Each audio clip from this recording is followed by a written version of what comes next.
Anyways, one question might be, well, because I read Jung and I think, how the hell did he know these things? How could he figure these things out? I can't understand how he could possibly know these things. Well, here's a partial answer. Jung was a visionary, and so what that means, as far as I can tell, and we could do a little quick survey here. How many of you think in words? Put up your hands. Do you think in words? Okay, so it looks like. What about pictures? How many of you think in pictures? Okay, so that's interesting. How many of you think, that's about half and half, by the way, probably a fewer on the word side. How many of you think in pictures and words? Okay, and so, all right, so it was roughly a third in each category, but that's also something that I really haven't encountered any research on from the neuropsychological perspective. It's like, well, do you think in pictures or do you think in words? And is that actually a reliable distinction? I think in words most of the time, but I can think in pictures. Like if I'm trying to build something, I can think in pictures almost instantaneously, but it isn't my natural mode of thinking. I'm hyper-verbal, and so my natural mode of thinking is to think everything through in words. But I know my wife isn't like that. She thinks in images and then has to translate them into words. And so, anyways, Jung was very literate, and he could really think in words, but he could really think in images. Also, talking to my wife quite extensively, like the intensity of her visualization vastly exceeds mine. So for example, if I close my eyes and I try to imagine the crowd in front of me, it's pretty low resolution and vague and not brilliantly colored and vivid. You know, it's like I'm seeing through a glass darkly, let's say. I can't bring images to mind with spectacular clarity, but my wife is very good at that, and Jung seemed to be absolutely a genius at that kind of thinking. And he had a lot of visionaries in his family history as well. So I don't know to what degree there's a hereditary component of that, and I don't know to what degree that's actually like a neurological specialization. I presume it would be associated with the trait openness, distinguishes itself, differentiates itself into interest in ideas and interest in aesthetics. And my suspicion is that the people who are more interested in aesthetics are the visionary types, the ones that think in images. Anyways, Jung could really think in images, and he could imagine beings. And I had a client once who was a lucid dreamer. And how many of you have had a lucid dream? So you know you're dreaming while you're, okay, many. That phenomena wasn't really even identified as a phenomena until the end of the 19th century. There was a book written about it that Freud tried to get his hands on but couldn't, because it was a very rare book. And then there was a researcher about 30 years ago who started to study lucid dreams. But anyways, I had a client who was a lucid dreamer, and one of the things she could do was ask her dream characters what information they were trying to convey, and they would tell her. So that was very interesting. And one of the consequences of that was, and I don't have this story completely right in my memory, but it's close enough. She was afraid of a very large number of things. And in her dream, I think it was a gypsy standing by a wagon, told her that if she was going to be successful in university, that she would have to visit a slaughterhouse. And that was something that was way beyond her capacity to tolerate. She was a vegetarian. She couldn't stand the sight of raw meat even. And she was very oppressed and depressed and anxious because of the slaughterhouse nature of existence. And so her dream focused on that. And one of the consequences of that, because the slaughterhouse was out of the question as a clinical intervention, I took her to an embalming. Right, because I asked her what might be equivalent to that, and so she suggested that. And you know, exposure therapy is a hallmark of clinical psychology, right? One of the things you do with people as a clinician is you find out what they're afraid of, and you gradually and voluntarily expose them to that, and that cures them. And that's associated with the hero myth, right? It's exactly the same thing. It's like there's a dragon, it's stopping you, because there's lots of dragons, most of them aren't stopping you. You can ignore them. You don't have to just go, slash away at randomly. You're not supposed to be fighting dragons that aren't in your way. But if they are in your way, you can't ignore them, and then you decompose them into sub-dragons, and you have people, take them on. And as they take them on, they dispense with the dragon, and they gain the power of the dragon. It's like a video game. Actually, a video game is like that. That's why people like the video games. Well, that's right? There's a reason that you absorb power when you overcome things when you play a video game. It's not like that's intrinsic to the video game structure. That's an archetypal idea.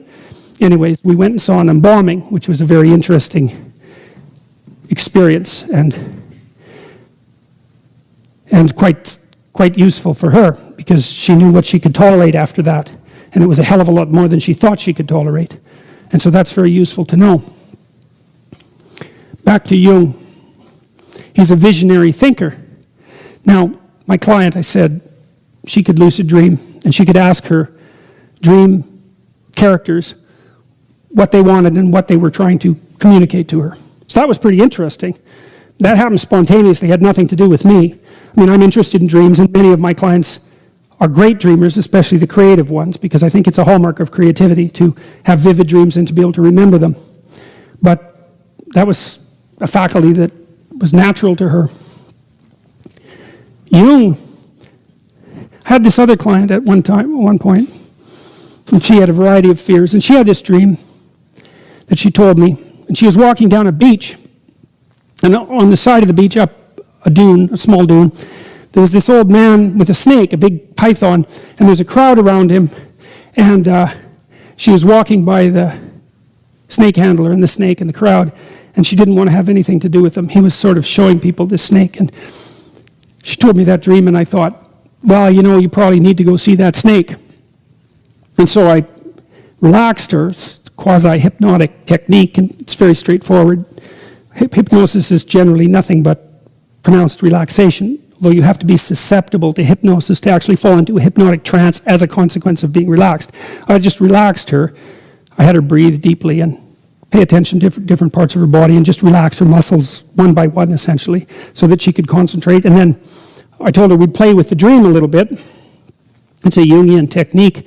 I said, well, so call the dream image to mind, which she could do quite well. I said, okay, so let's explore it. It's like pretend play. You know, if you're a kid and you're pretend playing, you don't exactly direct the game, right? You play the game. So it's partly your direction, obviously, because you're the player, but the thing also happens spontaneously of its own accord.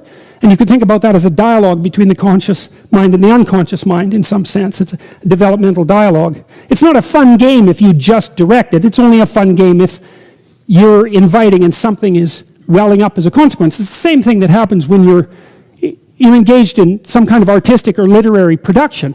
If it's all top down, you know, if you're forcing it, then it's propaganda, it's empty. What you want to sort of is put yourself in a receptive state of mind, in an imaginative state of mind, and it's sort of half you and half nature itself manifesting itself in your creative imagination. And that was the sort of state that we were striving for. And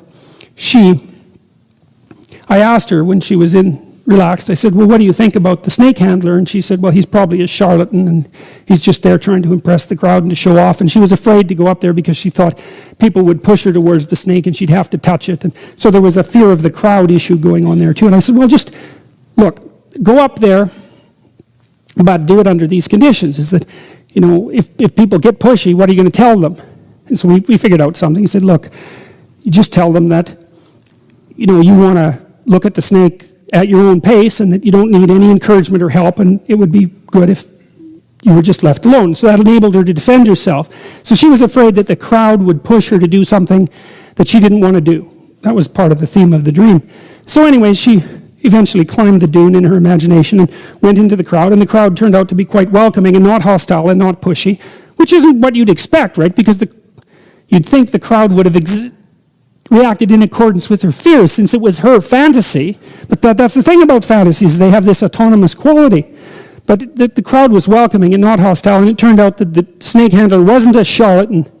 He was just an old guy who had this snake, and he was out there just showing it to people because he thought it was a cool thing, and that maybe it was good for people to come and look at a snake. And so she got close enough to the snake to touch it. And so I'm telling you that because I want you to understand a bit more about what Jung was trying to do. And so he wrote these books, notebooks that haven't been published yet, called the Black Books. And the Black Books are the documentation of his experiments with his imagination. And what he would do is daydream, like a child daydreams. He regained that faculty, although I think with Jung it was a faculty that had never really disappeared. And he had figures of imagination that came to him that he could speak with. And he spoke with these figures of imagination and documented that over a very long period of time. And that was eventually distilled into a book called The Red Book, which was published about 3 or 4 years ago. And it was a book that Jung regarded as the central source from which all his inspiration emerged. It was sort of, the way it looks to me is that we embody a lot of information in our action, right? And our action has developed as a consequence of imitating other people. And not only the people around us, but of course the people around us imitated the people who came before them, and those people imitated the people who came before them, and so on, so far back that it's as far back as you can go. And so you embody these patterns of behavior that are extremely informative, that you don't understand, that are a consequence of collective imitation across the centuries. And so then those patterns can become manifest as figures of the imagination. And those figures of imagination are the distillations of patterns of behavior. And so, as the distillations of patterns of behavior, they have content. And it's not you, that content. You could even think about it as content that's evolved, although it's culturally transmitted. It's content that's evolved. And so these figures of the imagination can reveal the structure of reality to you. And that's what happened with Jung, and that's what he described in the Red Book, and that was what permeated his psychology, a psychology that was based on the presupposition that the fundamental archetypal structures of religious belief were not pathological, not deceitful, not protective in some delusional sense against the fear of death, but quite the contrary. The very stories that enabled us to move forward as confident human beings in the face of chaos itself. And it's conceivable, I think perhaps probable, that nothing more important conceptually happened in the 20th century than that. Because it was the first time post-Enlightenment that a rapprochement between the intellect and the underlying religious archetypal substructure occurred. You have in the capacious intellect of Jung, and the same thing happened to some degree with Piaget, the religious domain and the factual domain were brought back together. And the fact of Jung's enduring and increasing popularity and influence, I would say, is a direct consequence of that. Now, some of his work was spun off into the New Age, and the New Age is a very optimistic and naive movement. And it's predicated on the idea that you can do nothing, say, but follow your bliss, and that will take you ever higher to enlightenment. And that's not the Jungian idea at all. The Jungian idea is that what you most need will be found where you least want to look. So there's this story, King Arthur. There's this story of King Arthur. They're all in a round table, right? King Arthur and his knights, they're all equals. They're all superordinate, but they're all equals. And they go off to look for the Holy Grail. And the Holy Grail is the container of the redemptive substance, whatever that is. It might be the cup that Christ used at the Last Supper, or it might be a chalice that was used to capture his blood on the cross, right, when he was pierced by a sword. The stories differ. But that's the Holy Grail, and the Holy Grail is lost. That's the redemptive substance. And the knights of King Arthur go off to search for the Holy Grail. But they don't know where to look. So where do you look when you don't know where to look for something you need desperately but have lost? Well, each of the knights goes into the forest at the point that looks darkest to him. And that's Jungian psychoanalysis in a nutshell.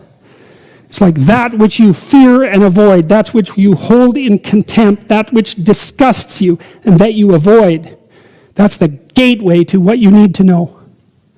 There's nothing New Age about that. That's for sure. Now, Jung, when he started this endeavor, he started with this. This is part of the notebooks from the Black Book.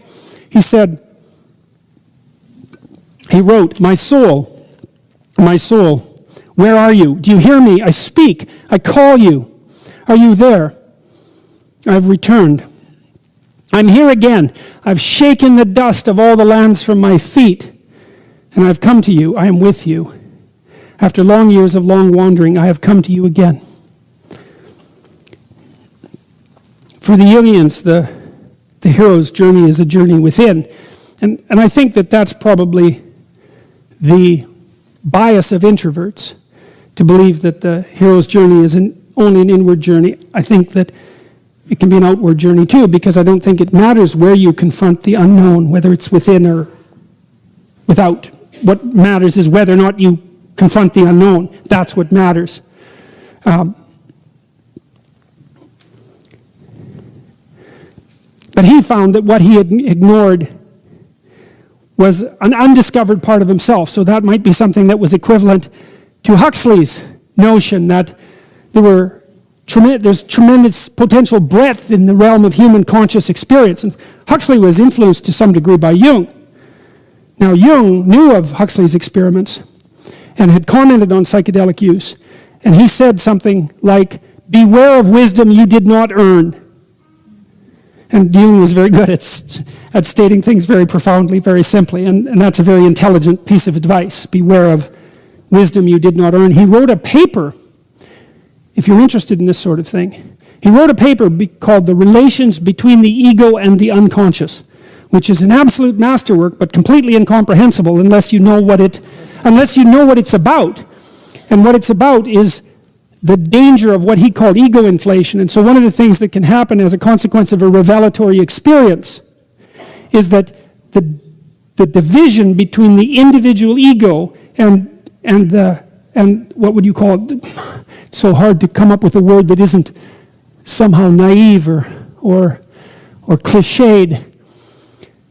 To erase the relationship, the boundary between the specific consciousness of the ego and the more generalized consciousness, and more generalized consciousness as such, is a dangerous thing to do, because you can start to equate yourself, your specific self, with that more generalized consciousness as such.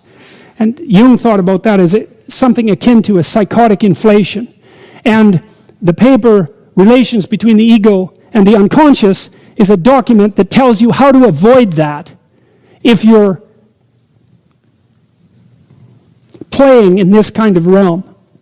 And one of the injunctions is to keep your feet on the ground.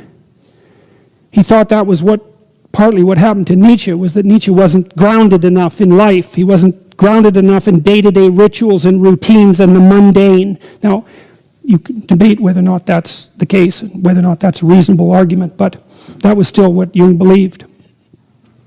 Okay, so why am I telling you all this?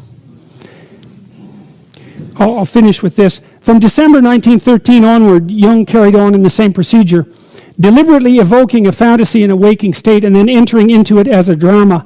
These fantasies may be understood as a type of dramatized thinking in pictorial form. In retrospect, he recalled that his scientific question was to see what took place when he switched off consciousness. The example of dreams indicated the existence of background activity, and he wanted to give this a possibility of emerging, just as one does when taking mescaline. These journals are Jung's contemporaneous clinical ledger to his most difficult experiment, or what he later describes as a voyage of discovery to the other pole of the world. Jung believed that we were dreaming all the time, but that during waking life, the pressure of external images was such that the unconscious fantasy imagery was, or that the fantasy imagery was of insufficient magnitude to be conscious, but that we were always situated in a dream in relationship to the world. If you're hungry, it's not a deterministic drive.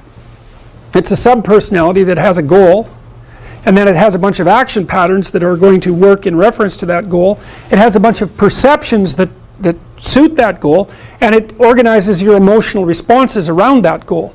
And so to think about it as a personality is it's a much more intelligent way to look at it. One other thing about Skinner's rats, Skinner could get rats to do almost everything, and he would reward them with food. And so he had a simple rat model, but his rats were starved down to 75% of their normal body weight.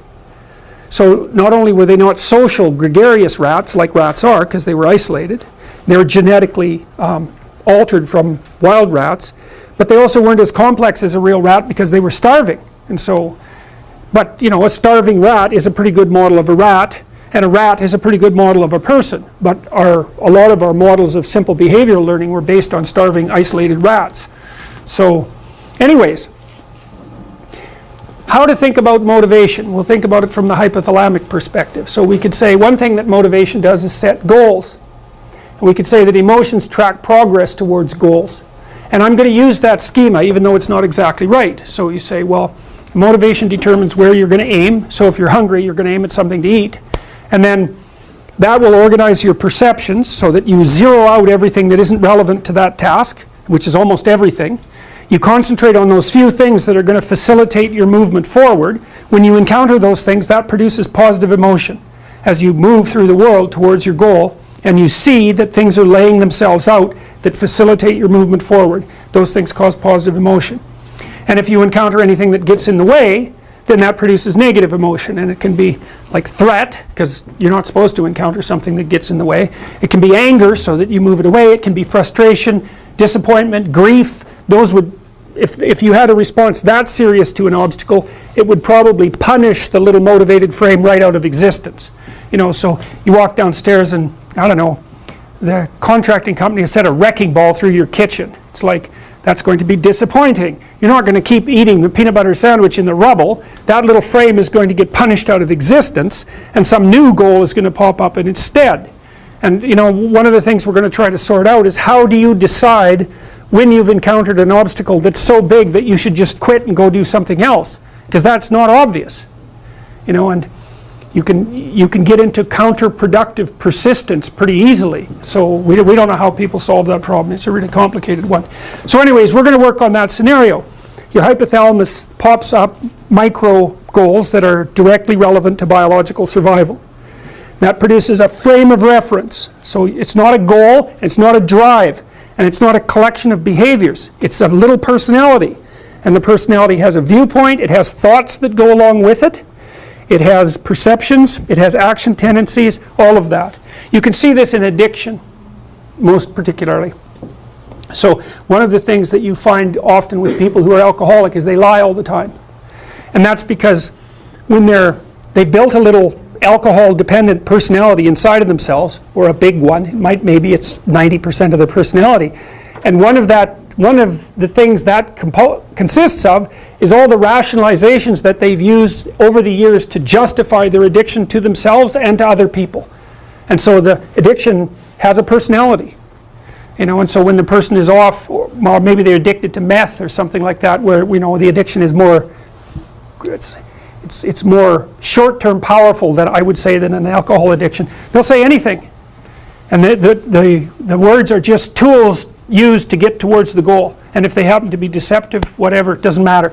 They're just practical tools to get towards the goal.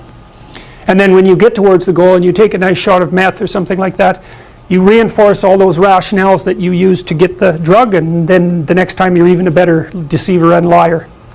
So, okay, so we're going to say motivations, one way of thinking about it is they set goals, but it's not the right way of thinking about it. They produce a whole framework of interpretation. And so we're going to think about that framework of interpretation. And then emotions emerge inside of that.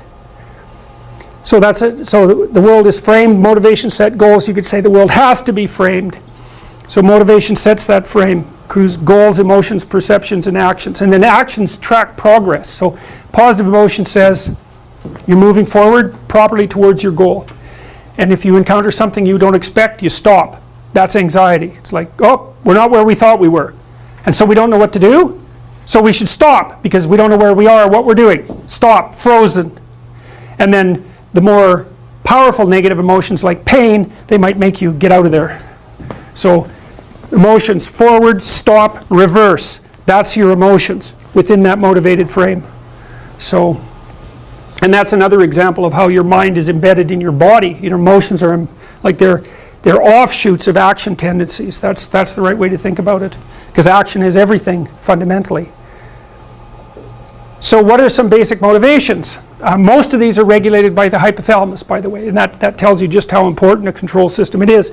The other thing that's useful to know about the hypothalamus is that it has projections going up from it that are like tree trunks, and inhibitory projections coming down that are like grapevines. So you can kind of control your hypothalamus as long as it's not on too much, but if it's on in any serious way, it's like it wins. So partly what you do to stop yourself from falling under the dominion of your hypothalamus is to never ever be anywhere where its action is necessary, right? You don't want to go into a biker bar because you might find yourself in a situation where panicked defensive aggression is immediately necessary. You probably don't want that. You don't want the panic, you don't want the terror, you don't want the frenzied fight, you don't want any of that. You don't want to have to run away in absolute panic. So you just don't go there.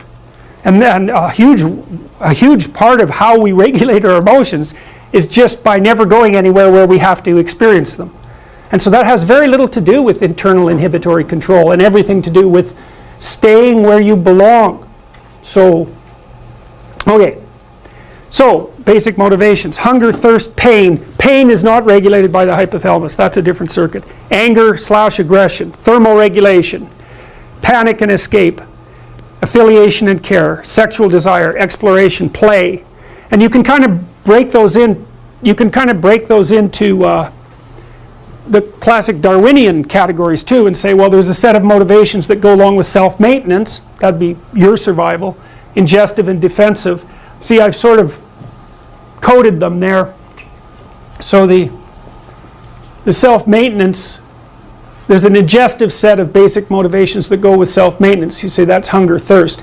There's a set of defensive motivations, pain, anger, thermoregulation, panic, and escape.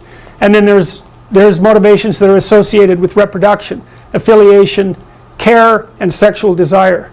And then I put exploration and play sort of outside of that. I would say because those two things serve both of these approximately equally. I think the postmodern objection to meaning is actually wrong. Well, we talked about this earlier. I do believe that there's a transcendent ethic.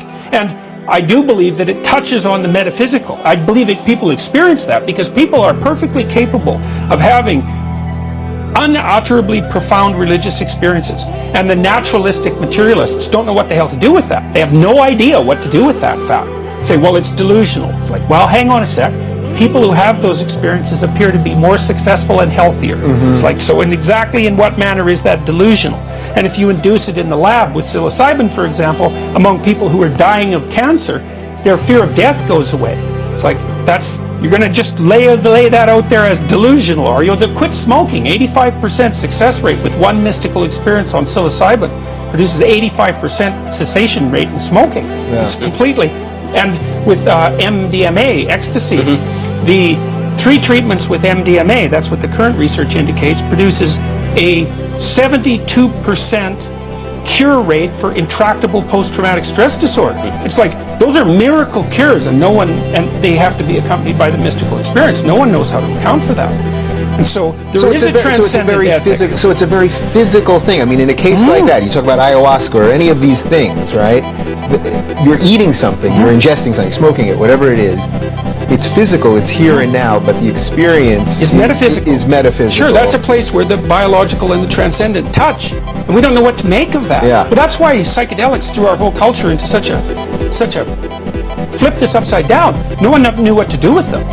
You know, I mean, the Indians regarded psilocybin as food of the gods for a reason. And when people have encountered psychedelic substances throughout human history, that's always how they've been characterized. Yeah. That's right, food of the gods. It's like, beware of them.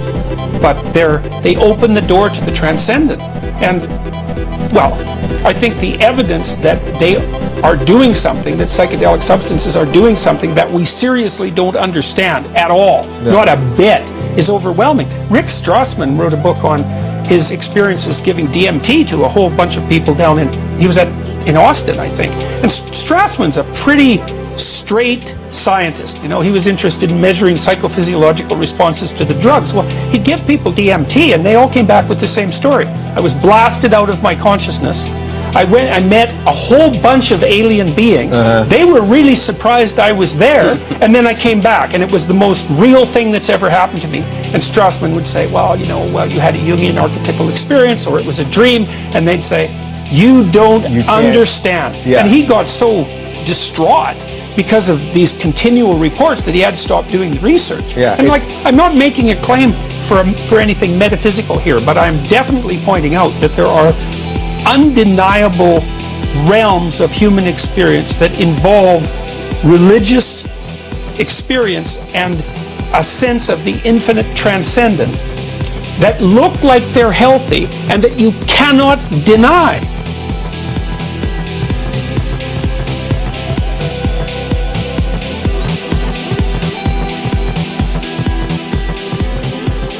So you see on the left-hand side there, you see Horus, who's the bird-headed god of Egypt, who I told you about, who represents the capacity to pay attention. Very important concept, because the Egyptians realized, and really it's brilliant, it is something modern people do not understand, because we tend to make rationality the highest god.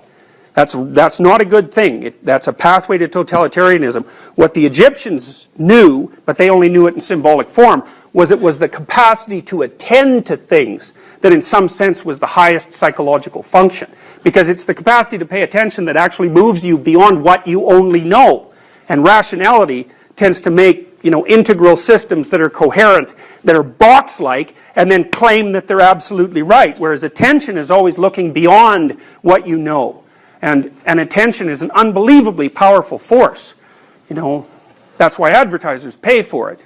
That's why people demand it. That's why children can't live without it. That's why it's what you want from your friends and your family.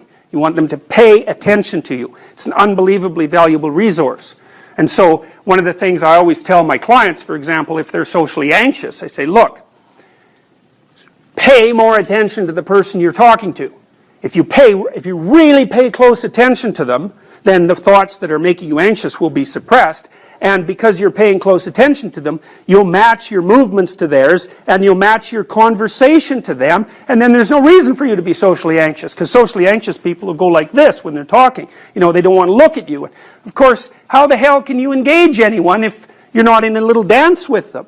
You can't, and a lot of it's nonverbal, it's physical, and it's embodied, and without paying attention, then you lose people. And you see this with speakers all the time too. They're in front of audiences. They have their paper and they're going like this. And usually they're talking like this too. And the logical thing to do in that case is look at Facebook or get the hell out of there or something. But they're not paying attention to the audience. And so there's no power in the dynamic conversation at all. One of the experiences that I had when I was, this would be in 1985 or thereabouts, when I was busily working on the first draft of my book, Maps of Meaning, where I was outlining this idea that the path of the hero who voluntarily confronts uncertainty and stands on the border between chaos and order is the appropriate target for human development. It's an alternative to the chaos of nihilism and the totalitarianism of rigid belief. Yes. So, and that's the bearing of responsibility for being. I was working all of that out.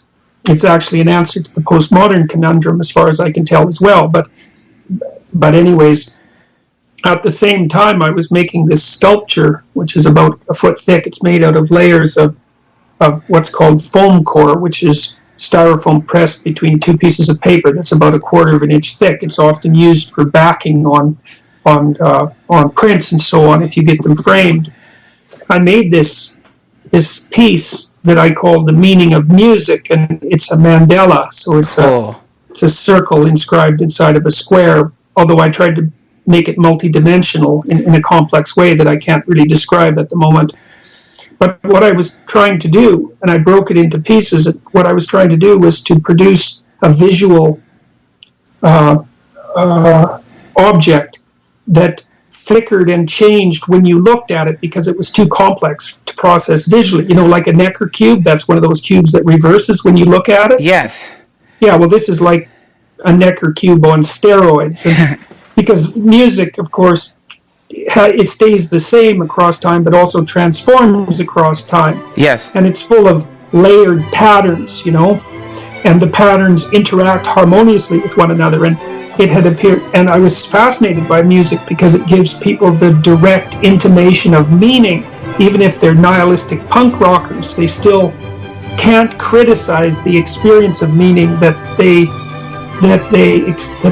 engage in when they're listening to their favorite band. It helps them transcend the nihilism of their rationality. Yes. And you can't argue with it. It's like arguing with dance. Right. It's beyond argument. And so I was making this sculpture, and I spent like 4 months on it. I was thinking about it a lot, and I got it mostly assembled. And then I was in my living room in Montreal, and I was listening to Mozart's Fourth Symphony, the Jupiter Symphony, and I was really listening to it. And it's one of these complexly multi-level patterned pieces of auditory sculpture that I believe represents being, because what being is multiple levels of patterned transformation interacting simultaneously.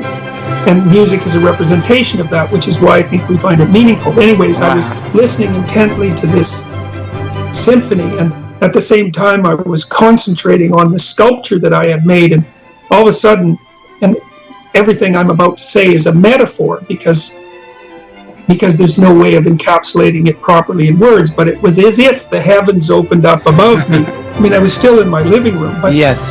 the experience is best represented by one of those early Renaissance paintings where you see God or Christ up in the sky with an opening in the sky against the clouds and against the sun. So it was like that, even though I didn't really see that, but it felt like that, and there were some visuals that were associated with it, and I felt something descend upon me that had a personal nature, something like what you were describing as a higher consciousness that was actually a being of a sort, and it filled me from the inside out, and I had and it was enrapturing, let's say, and it was an incredible feeling. I mean, it was a divine feeling, I suppose, is the right way of thinking about it. It was certainly a religious experience, and it transformed me, and it turned me into something far more than I normally was.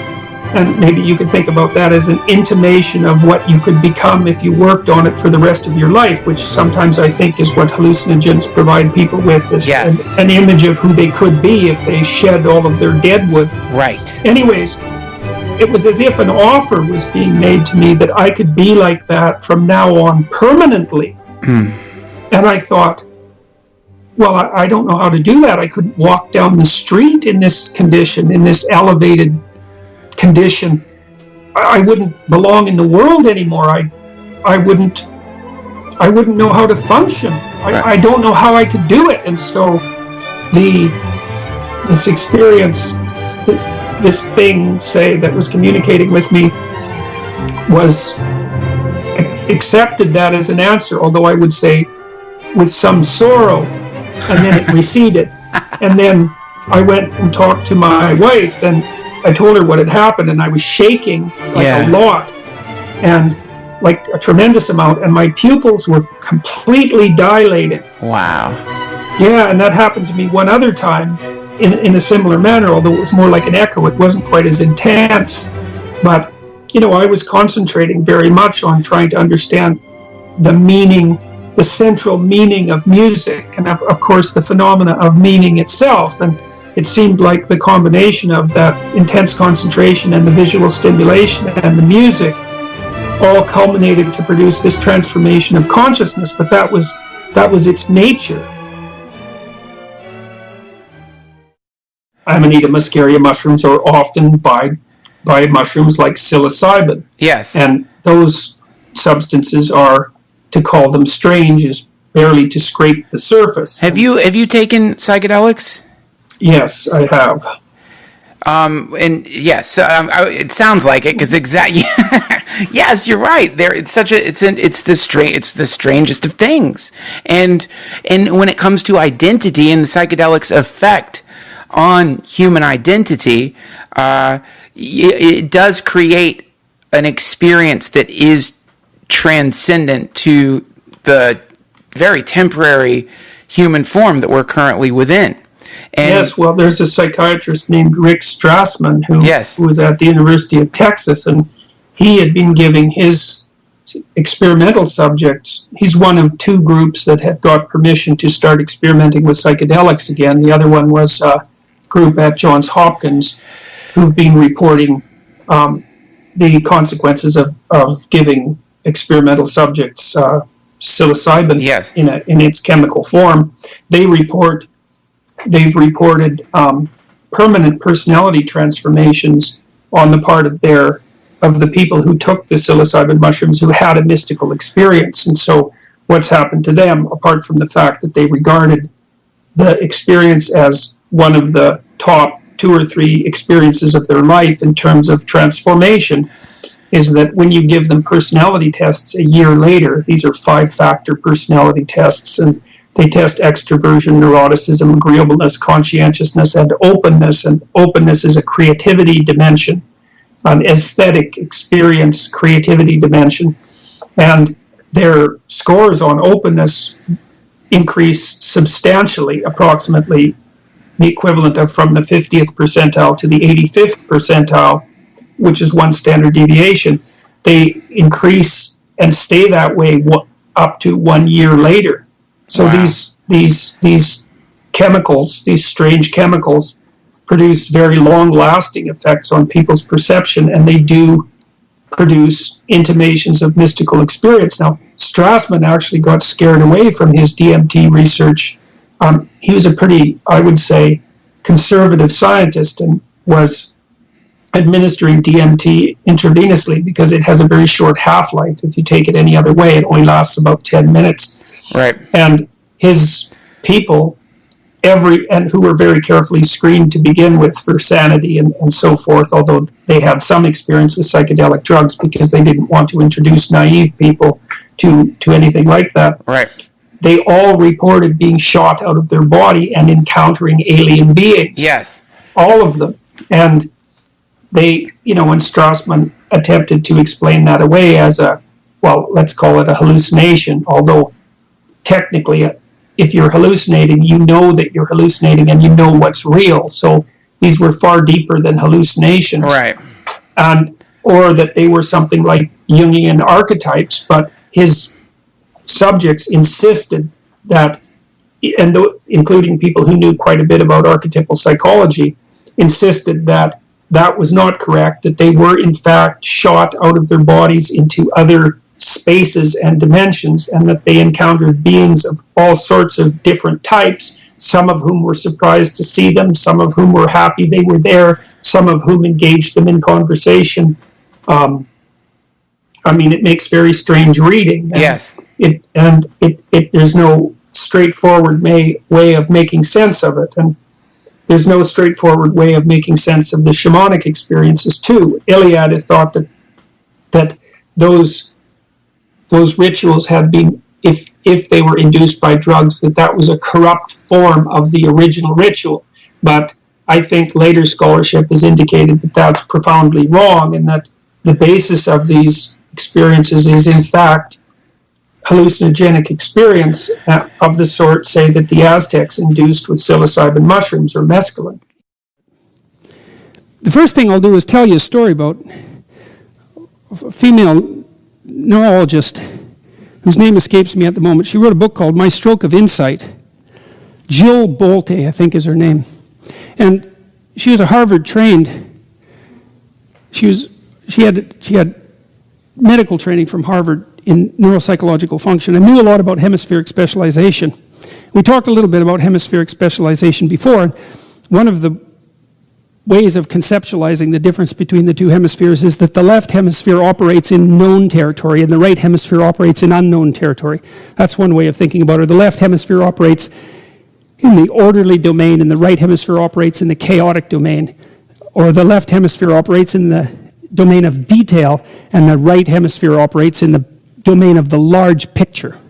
It's something like that. Now, people differ in their neurological wiring, so those are overgeneralizations, but that's okay. We'll live with that for the time being. It's certainly not an overgeneralization to point out that you do, in fact, have two hemispheres and that their structures differ. And if the connections between them are cut, which could happen, for example, if you had surgery for intractable epilepsy, that each hemisphere would be capable of housing its own consciousness. That's been well documented by a neurologist named Gazzaniga, and Sperry, who did split brain experiments, must be 30 years ago now.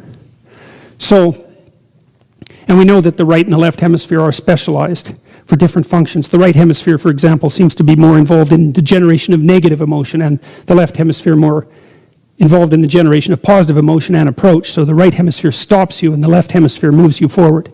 Anyways, Jill Bolte, I hope I've got that right, had a stroke and maintained consciousness during the stroke and analyzed it while it was happening. And she was able, while it was happening, to hypothesize about what part of her brain was being destroyed. And so she had a congenital blood vessel malformation and had an aneurysm. And it just about killed her. But she said that it affected her left hemisphere. And she said that she experienced a sense of divine unity as a consequence of the stroke, because the left hemisphere function was disrupted and destroyed. And so she became right hemisphere dominant. And her experience of that was the dissolution of the specific ego into absolute consciousness, something like that. Now, that's only a case study, and you don't want to make too much of case studies, but there is an overwhelming amount of evidence that those two kinds of consciousness exist. One being your consciousness of you as a localized and specified being, and the other being this capacity to experience oceanic dissolution and the sense of the cosmos being one. Now, why we have those capacities for different conscious experiences is very difficult to understand. I mean, part of me thinks that maybe we have a generic human brain that's the brain of the species. And allied with that, we have a specific individual brain. And one is the left hemisphere and the other is the right hemisphere. The left hemisphere being the specific individual brain. And usually it's on and working because you obviously have to take care of yourself as a specific entity and not as a generalized cosmic phenomena. It's hard to dice celery when you're a generalized cosmic phenomena, right? So you have to be more pointed than that. But look, let's make no mistake about it. The fact that those different states of consciousness exist is not disputable. They can be elicited in all sorts of ways. And so I'm going to read you something that Aldous Huxley wrote about this back, I think in 1956. This was after he started his experimentation with mescaline. Because the psychedelics were introduced into Western culture in the 1950s in a whole bunch of different ways. Psilocybin mushrooms, LSD, that was discovered right at the end of World War II. It was discovered by accident, actually, in a laboratory, Sandoz Labs. The guy who discovered it, Albert Hoffman, had spilled some on his hands. You could absorb it through your skin. And he was biking home and had the world's first LSD trip, which was somewhat of a shock to him, and then to the entire world. Huxley, who was a great literary figure, a real genius, experimented with mescaline in the late 50s. And he wrote a book called The Doors of Perception, which had a huge impact on the emerging psychedelic culture, both on the East Coast at Harvard and on the West Coast with Ken Kesey and his Merry Pranksters, the people who popularized LSD. That's all documented in a book called The Electric Kool-Aid Acid Test, which I would highly recommend. It's Tom Wolfe. It's a brilliant book. On the East Coast, it was Timothy Leary. I had Timothy Leary's old job at Harvard. So that was kind of cool, warped way. So I met people there who knew him, who didn't think much of him also, but who did know him. But Huxley had this mescaline experience, and it transported him to this alternative consciousness. And he said that during his mescaline experience that the entire world glowed from within, like if there was an inner light, like a paradisal inner light, and that everything was deeply meaningful and symbolically suggestive and overwhelming and beautiful and timeless. So he had an experience of divine eternity, I suppose, is the most straightforward way to put that. And we know perfectly well that the psychedelic drugs that all share the same chemical structure, they interact with the brain chemical called serotonin, which is a very, very fundamental neurotransmitter. They all have approximately the same range of effects, although those effects are there's a very large multitude of effects that sort of exist underneath that umbrella. Huxley was staggered by his mescaline experience. He didn't really know what to make of it. And I think that that's the common experience of people who have exceptionally profound psychedelic experiences. And I'll tell you some documentation about that in a moment. But he spent quite a long time trying to come to grips with what this might mean from an intellectual perspective. And Huxley had a great brain. I mean, if someone was going to wrestle with a problem like that, he was a good candidate. He must have had a verbal IQ of 180. I mean, his books are incredibly literate, incredible mastery of language and complexity of characterization and intellectual discourse, really remarkable. So this is what Huxley had to say after his mescaline experience. He talked about heaven and hell, and he talked about that in reference to bad trips, essentially, because it was known by that point that a psychedelic experience could transport you to an ecstatic domain of divine revelation, but could take you to the worst imaginable place as well. And Huxley was very interested in why you would even have the capacity for experiences like that, and which I think is a very good question, and it's a completely unanswered question. I mean, we don't know much about consciousness, and we know even less about psychedelics, I would say. They are an absolute mystery. I don't think we understand them in the least. Huxley did a good job of starting to at least map out the mysteries of the terrain. He said, like the Earth of 100 years ago, our mind still has its darkest Africas, its unmapped Borneos and Amazonian basins. In relation to the fauna of these regions, we are not yet zoologists. We are mere naturalists and collectors of specimens. The fact is unfortunate, but we have to accept it. We have to make the best of it.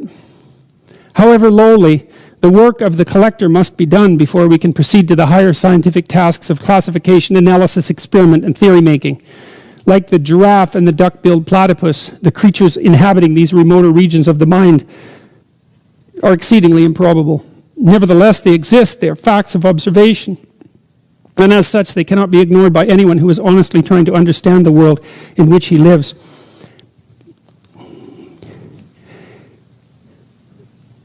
When psychiatrists started to study LSD, that was mostly in the late 50s and running forward from that, they thought about the drug as a psychotomimetic, which was a chemical substance that would induce psychosis.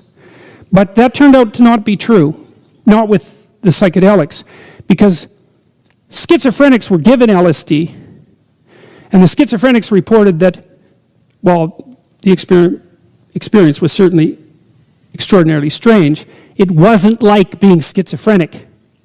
And then it was found later that if you gave schizophrenics amphetamines, that made them worse. In fact, you can induce a paranoid psychosis in a normal person by overdosing them with amphetamines.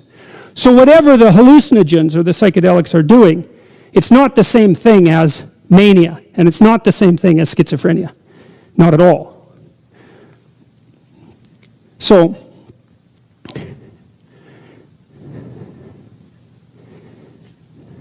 you can't just write the experience off as an induced psychosis. Whatever it is, independent of its utility or lack thereof, it's not that. Now, it can be induced by drugs. It can be induced by deprivation, right? I mean, there are accounts throughout history of people putting themselves in extreme physiological situations in order to induce transformations of consciousness. Fasting is one of the routes to doing that. Dancing is another route. Isolation, prolonged periods of isolation will also do it. Now, you could say that exposing yourself to any of those in excess produces a state that's indistinguishable from illness, and that there's no reason to assume that the phenomena that are associated with illness have any utility whatsoever. Although it's interesting to me that a disrupted consciousness can produce coherent experiences. It's not exactly what you expect if it was just an illness. You know, if you develop, say, a high fever, your experience isn't transcendent and coherent. It's fragmented and pathologized. And the difference, I think, is quite distinct. Although we don't have to only speculate about that, because there's been enough experimental work done now with hallucinogens and psychedelics to indicate that the notion that what they produce is something that's only akin to pathology is wrong. It's not a matter of opinion at this point in the sequence of scientific and historical investigation. In fact, there was a large-scale study done 10 years ago, 5 years ago, of 200,000 people who had experimented with psychedelics, and they were mentally and physically healthier than people who hadn't on virtually every parameter they examined. In fact, the rate of flashbacks, you've heard of LSD flashbacks, mostly a hypothetical phenomena, but the rate of self-reported flashbacks was higher among the non-psychedelic users than among the psychedelic users. So that was very interesting. It was a huge study. Now, it might be, you could say that those who had experimented with psychedelics were prone to be healthier to begin with, but that still contradicts the pathology argument, so it doesn't matter either way. The pathology argument is contradicted. Now, I did put that in. It was Dr. Jill Bolt Taylor. This is what she said about her stroke. I remember that first day of the stroke with terrific bittersweetness. In the absence of the normal functioning of my left orientation association area, my perception of my physical boundaries was no longer limited to where my skin met air. I felt like a genie liberated from its bottle. It's a good metaphor. The energy of my spirit seemed to flow like a great whale gliding through a sea of silent euphoria. The absence of physical boundary was one of glorious bliss. Recently, this Dr. Roland Griffith, I met him once at a conference in San Francisco, surprise, surprise. A conference on awe, and this was just when he was embarking on his experiments with psilocybin, which were the first experiments on hallucinogens that were permitted by the National Institute of Mental Health in some 3-4 decades. He had to be very careful to lay out the scientific protocols so that the ethics committees would approve the experiments and so that the federal funding agencies would also allow the experiments to go through. He started to experiment with psilocybin. And he's found and published a number of very interesting results. One was that a single psilocybin trip, and I specify trip because sometimes when people take psilocybin at the doses that Griffith uses, they don't have a psychedelic experience. Most people who take the dose do, but not everyone. Those who take the dose and don't have the mystical experience don't experience the consequences of taking the drug. And the consequences can be quite profound. So one consequence is that if you have the mystical experience that's associated with psilocybin ingestion, you're liable to represent that to others and yourself as one of the 2 or 3 most important experiences of your entire life. So that would be at the same level as the birth of your child or your marriage, let's say, assuming that those were transcendent experiences. But that's but that's how people describe them. So that's very interesting in and of itself. Then another thing that Griffith reported was that 1 year after a single psilocybin dose, profound enough to induce a mystical experience, the trait openness of the participants had increased 1 standard deviation, which is a tremendous amount. And so it looked like one dose produced a permanent neurological and psychological transformation. Now, I'm not saying that that's a good thing. I'm not saying that because I don't think that openness is an untroubled blessing.